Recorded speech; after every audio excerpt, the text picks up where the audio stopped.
2 pesos hasta 250 pesos na taas presyo sa tinapay, piguhurot ngunyan kan grupo kan mga panadero sa Metro Manila. Kung maaprubaran pirang bakery subuot sa Camarines Sur, posibleng daitulos mag-implementar kaini. Tutukan sa report ni Jessica Calinog.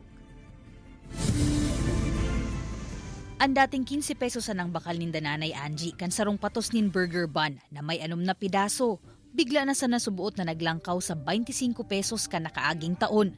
Kaya masarong taon naman siyang daing nagbabakal nin tinapay na sa iyang pigpapalamanan, pang partner kuta na sa pigtitinda nindang mami asin lugaw.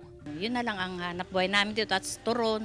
Yan. Pero sa tinapay, hindi na muna ako. Kasi nga, lugi ako sa palaman. Hindi ko naman mababawi yung palaman eh. Oh, 25. Tapos bebenta namin 5 piso isa, may palaman na.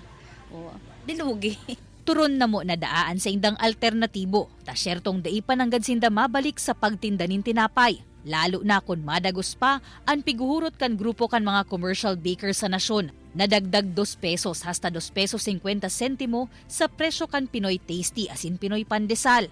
Pigpepreparar naman subuot kan grupo ang iba pang datos na isusumitir ninda sa Department of Trade and Industry para digdi. Yung usual reason po ay increasing prices of raw materials. Yung iba nga po nagsabi tumaas daw po ang presyo ng flour.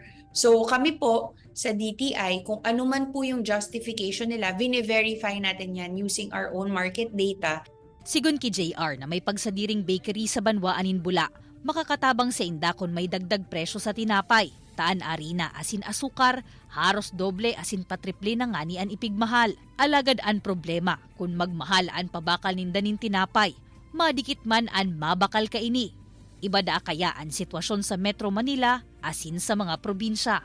Medyo nagbawas lang kami ng timbang ng tinapay. Bakit sir hindi kayo nagdadagdag po ng presyo? Nahihirapan kasi yung mga tao mag-adjust. Kasi nga dito pag bumibili, 50 plus 1 pa yan. 50 pesos, may dagdag pa yan na isa. Sunod-sunod na nga ni ang pagmahal kan mga barakalon. Alagad intindido man subuot ini kan 68 anyos na si Nanay Melda. Naiintindihan mo. Kaya nagmamala si Arina, arog kayan.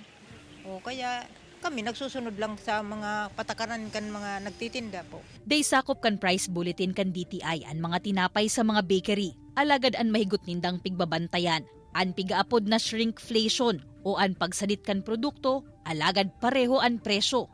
Nabako naman subuot makatarungan para sa mga konsumidor. Kaibanan si Jovel Obiso, Jessica Calinog, Balitang Bicolandia.